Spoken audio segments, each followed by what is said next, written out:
The sun beamed over Willow Heights, an affluent suburban neighborhood where luxury cars lined pristine streets and high-end boutiques catered to an exclusive clientele. The Willow Lux Nail Spa, nestled between a designer clothing store and an artisanal cafe, boasted an immaculate white and gold aesthetic. Inside, the air smelled of lavender-scented cuticle oil, and soft jazz played in the background as well-dressed women sipped on complimentary mimosas while getting their nails done. Outside, Lisa Carter, a well-dressed black woman in her mid-30s, stepped out of her sleek black Tesla. Her tailored navy blazer hugged her frame perfectly, her stilettos clicked against the pavement, and her posture exuded confidence. She was here for a quick manicure before a corporate meeting downtown. As soon as Lisa locked her car, Karen Whitmore, the salon's owner, noticed her through the large glass windows. Karen's smile faltered. Her fingers twitched towards her phone as an uneasy expression crept across her face. She glanced at the other women in the salon as if seeking silent validation for her discomfort. Lisa approached the door, her reflection bouncing back at her from the pristine glass. Just as she reached for the handle, Karen was already dialing 911. "Yes, I'd like to report something suspicious," Karen whispered into her phone, her eyes glued to Lisa. "A woman just parked outside in an expensive car, and I don't know, she doesn't look like she belongs here." The dispatcher asked for more details, but Karen's voice lowered. "She's just standing there, looking around. I think she might be scoping the place out." Inside the salon, some of the regulars exchanged glances. Emily, a receptionist in her early 20s, hesitated before greeting Lisa as she stepped in. "Welcome to Willow Lux Nail Spa. Do you have an appointment?" Emily's voice wavered slightly. "I do," Lisa replied, her tone firm but polite. "Lisa Carter, 10 a.m. Emily checked the schedule, her fingers fumbling slightly over the screen. "Oh, right. You're here for a gel manicure." Lisa arched a brow at her hesitation. "That's right." Karen hung up the phone, straightening her blazer as she approached. Her voice took on a performative warmth. "Hi there, Lisa. I'm Karen, the owner. I just wanted to let you know we're running a bit behind today. Would you mind waiting a few minutes?" Lisa's eyes flickered to the half-empty salon. There were plenty of open chairs. Before she could respond, 2 police officers pushed through the door. Their presence immediately shifted the energy in the room. "Ma'am, we need to see some ID." Lisa blinked. A slow, incredulous smile spread across her lips. "Excuse me." Karen folded her arms, a smug satisfaction hidden behind her practiced concern. Lisa set down her purse. She knew exactly what this was, and she wasn't about to let it slide. Lisa stood still, her heart beat steady despite the thickening tension in the air. The entire salon had gone silent. All eyes were on her. The 2 officers, Officer Reynolds and Officer Miller, squared their shoulders as they stepped closer. Their presence exuded quiet authority, but Lisa could sense the underlying assumption in their tone. "Ma'am, we need to see some identification," Reynolds repeated, his voice firm but controlled. Lisa crossed her arms, tilting her head slightly. "For what reason?" she asked. Her voice remained calm, but her gaze was unwavering. Karen took a step forward, playing the role of the concerned business owner. "Officers, I called because I wasn't sure if she was," she hesitated, choosing her words carefully, "here for an appointment or just looking around." Lisa scoffed softly, shaking her head. "I literally told your receptionist my name and appointment time." Reynolds exchanged a glance with Miller. "We got a report of suspicious activity," Miller added. Lisa exhaled sharply, a smirk creeping onto her lips. "Suspicious? What exactly did I do that was suspicious?" The silence in the room was deafening. Some of the customers shifted uncomfortably in their seats, while others looked on with mild curiosity. Karen folded her arms, her fake concern turning into thinly veiled annoyance. "I just wanted to make sure everything was safe, officers. I mean, you never know these days." Lisa took a step closer, her heels clicking sharply against the pristine floor. You mean you never know when a black woman might walk into your establishment? Karen's face twitched, but she quickly composed herself. That's not what I meant. Really? Lisa pressed. Then why am I the only one being questioned right now? Reynolds shifted his weight, sensing that this was quickly becoming more complicated than a simple ID check. Miller, however, doubled down. Ma'am, we're just doing our job. If you could provide your ID, we'll be on our way. Lisa sighed, reaching into her bag, but instead of pulling out her wallet, she pulled out her phone. Actually, let's make sure we're all clear on what's happening here.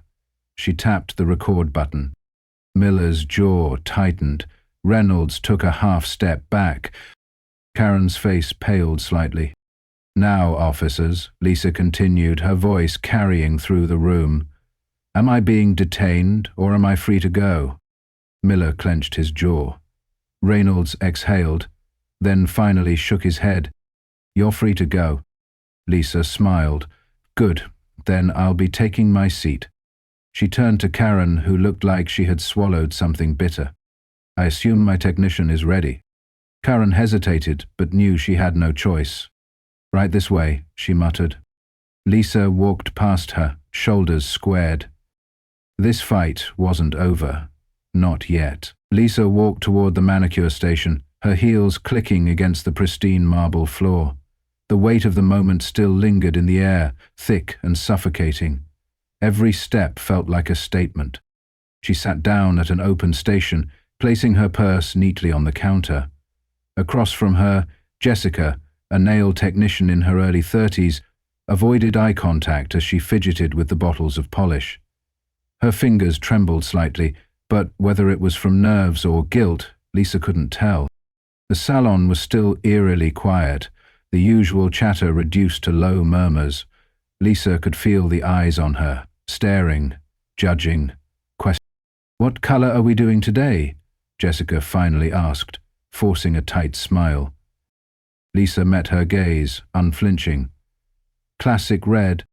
Jessica nodded, reaching for the polish. Her movements were stiff, mechanical, like she was afraid of making the wrong move. Behind them, Karen stood near the reception desk, her fingers drumming against the polished surface.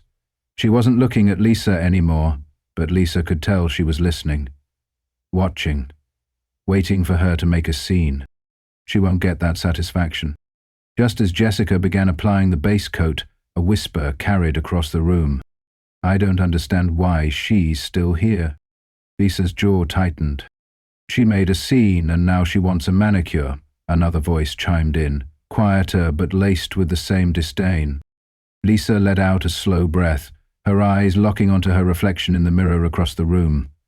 The whispers weren't just about her. They were meant for her to hear. Jessica hesitated, as if debating whether to acknowledge what was happening. Instead, she kept painting, her hands slightly steadier now. Lisa wasn't new to this kind of treatment. She had built a career navigating rooms where she was the only one who looked like her, but today, the weight of it pressed harder than usual. She could feel her hands clenching into fists beneath the table. Noticing the shift in energy, Jessica cleared her throat. Would you like some water? She asked. Lisa gave a small nod. Actually, yes, thank you. Jessica stood up and disappeared toward the back. As soon as she was gone, Lisa turned slightly, addressing the women at the other stations. If you have something to say, you can say it to me. Silence. One woman avoided her gaze, pretending to be absorbed in her phone. Another flipped through a magazine with exaggerated nonchalance. Lisa smirked. Cowards. Jessica returned with a chilled glass of water, her expression unreadable as she set it down. Lisa took a slow sip, letting the tension simmer. The battle wasn't over. Not by a long shot. Lisa placed the glass of water back on the table, her fingers tapping lightly against the rim. The weight of unspoken words hung in the air, thick and stifling. Jessica continued working on Lisa's nails, her touch more careful now, as if realizing the significance of every movement. The murmurs in the salon had died down, but the energy remained charged, like a storm waiting to break. Then the front door chimed. Two women entered, both well-dressed, their designer handbags resting on their forearms like trophies. They stopped mid-step as they noticed Lisa sitting at the station. One of them, Rebecca Sterling, a long-time regular at Willow Lux, leaned toward Karen at the reception desk. "What's she still doing here?" Rebecca muttered under her breath, but loud enough for Lisa to hear. Karen exhaled sharply, keeping her voice low but pointed. "She has an appointment. Nothing I can do." Rebecca scoffed.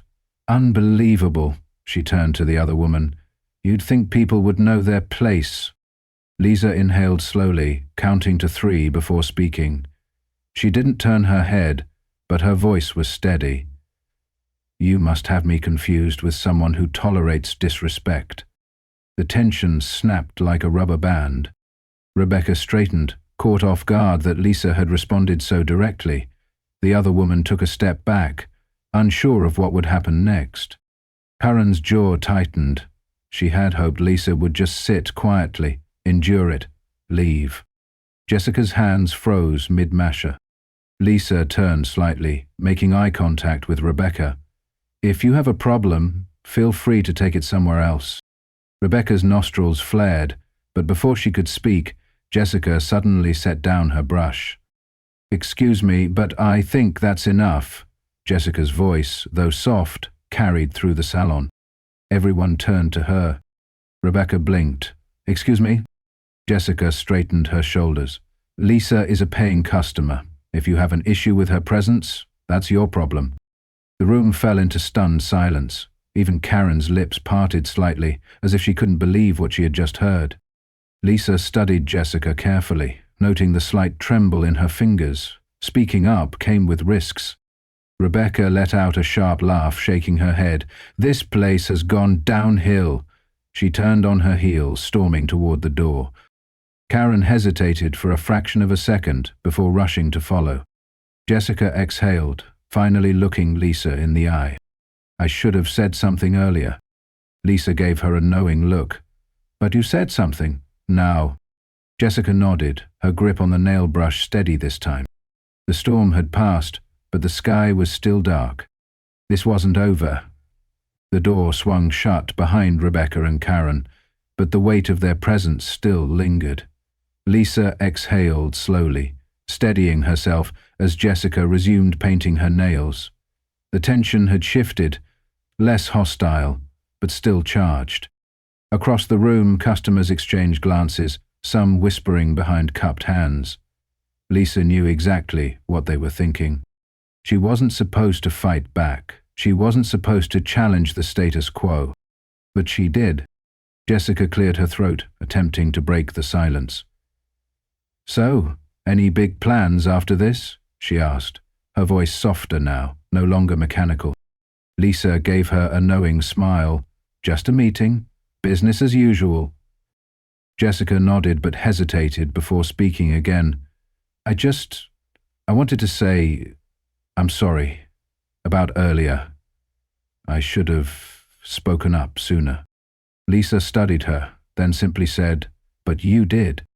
Jessica looked relieved, but before she could respond, the front door chimed again. Karen had returned. This time she walked in alone, shoulders squared, expression carefully neutral. But Lisa could see it, the barely concealed frustration simmering beneath the surface. Karen approached the reception desk, but her gaze locked onto Lisa. "Miss Carter, may I speak with you for a moment?" she asked, her tone forced into politeness. Lisa didn't move. She didn't give Karen the satisfaction of acting unsettled. "Go ahead." Karen inhaled sharply. "I just wanted to clear the air. This has all been a misunderstanding." Lisa raised a brow, her lips curling slightly. "A misunderstanding." Karen's fingers twitched. "I never meant to make you uncomfortable. I was simply doing what I thought was best for my business and my customers." Lisa leaned back slightly in her chair, crossing one leg over the other. "By calling the police?" Karen's jaw tightened. Jessica looked between them, suddenly frozen, her brush hovering over Lisa's nails. "It wasn't personal," Karen insisted. Lisa let out a dry chuckle. That's the thing about situations like this, Karen. It's always not personal, until it is. Karen's face flushed. She wasn't used to being challenged. She shifted tactics. I'd appreciate if we could just move forward. No bad blood. Lisa tilted her head. That depends. Karen blinked. On? Lisa smiled. Calm, controlled, unwavering. On whether you're actually going to change or if this is just damage control. The air between them crackled. Karen forced a tight smile, but Lisa saw the flicker of uncertainty in her eyes. She wasn't expecting Lisa to push back. For the first time, Karen looked nervous. Lisa let the silence stretch before finally turning back to Jessica. Let's finish up, I have places to be. Karen stood there for a moment longer, then turned and walked away. This battle was over. But the war, far from it. Lisa sat calmly as Jessica finished the last coat of polish, her strokes now steady, almost careful, as if she understood the weight of what had just happened. The air in the salon remained thick with tension, though the whispers had died down. Karen had retreated to the back office, but Lisa knew this wasn't over. As Jessica applied the top coat, the salon door chimed again. This time a younger woman stepped in, phone in hand, scanning the room with keen eyes. Lisa recognized her immediately. Samantha Lewis, a journalist with the local news. The shift in energy was immediate. A few customers sat up straighter, some suddenly avoiding eye contact. Karen reappeared almost instantly, her face smoothing into an artificial calm. Samantha, how can I help you? Cameron's voice was tight but polite. Samantha didn't acknowledge her. Instead, she walked straight to Lisa. Miss Carter, I heard about what happened here. Would you be willing to comment? Karen's face stiffened. The last thing she wanted was press coverage. Lisa tilted her head slightly, studying Samantha. What exactly did you hear? Samantha lifted her phone. Enough. Customers witnessed what went down, and someone recorded part of it. Lisa's expression remained unreadable, but she wasn't surprised. In the age of smartphones, the truth rarely stayed hidden. Karen took a sharp step forward. I don't think this is necessary. Lisa held up a hand, silencing her. Then she turned to Samantha. You want a comment? Lisa's voice was calm, controlled. Here it is. I had an appointment. I came in for a service. Instead, I was met with suspicion, law enforcement, and thinly veiled racism. Jessica's hands stilled, her breath hitching slightly. Karen's jaw tightened. She had no control of the narrative now. Samantha nodded, taking notes. And what do you hope happens next? Lisa glanced around the salon, at the women who had either ignored or encouraged what had happened. She let the moment stretch before answering. I hope people start paying attention. Karen exhaled sharply. This is ridiculous. Samantha turned to her. Karen, as the owner, do you have a statement? Karen hesitated. For the first time all day, she looked unsure. Lisa watched her, waiting. Karen swallowed. We value all our customers. This was simply a misunderstanding. Lisa smiled, calm, unwavering. A misunderstanding with police involvement. That's a new one. The salon was dead silent. Samantha clicked her phone off. I think I have what I need. As she turned to leave, Karen's expression darkened. Lisa, however, simply checked her nails. Perfectly done. And just like that, the story was out. Lisa stepped out of Willow Luxe Nail Spa, the fresh air a stark contrast to the suffocating tension inside. She took a steady breath, adjusting her blazer before slipping her phone into her bag. She had barely made it to her car when her phone buzzed. Samantha Lewis. Lisa smirked. The story was already moving. She answered. Lisa, the video is spreading fast. It's all over social media. Samantha's voice crackled with urgency. People are furious. Lisa glanced over her shoulder at the salon's entrance. Through the large glass windows, she could see Karen pacing behind the reception desk, her phone pressed to her ear. Damage control. What are they saying? Lisa asked, unlocking her car. Samantha exhaled sharply. Some are calling for a boycott. Others are demanding Karen issue a real apology.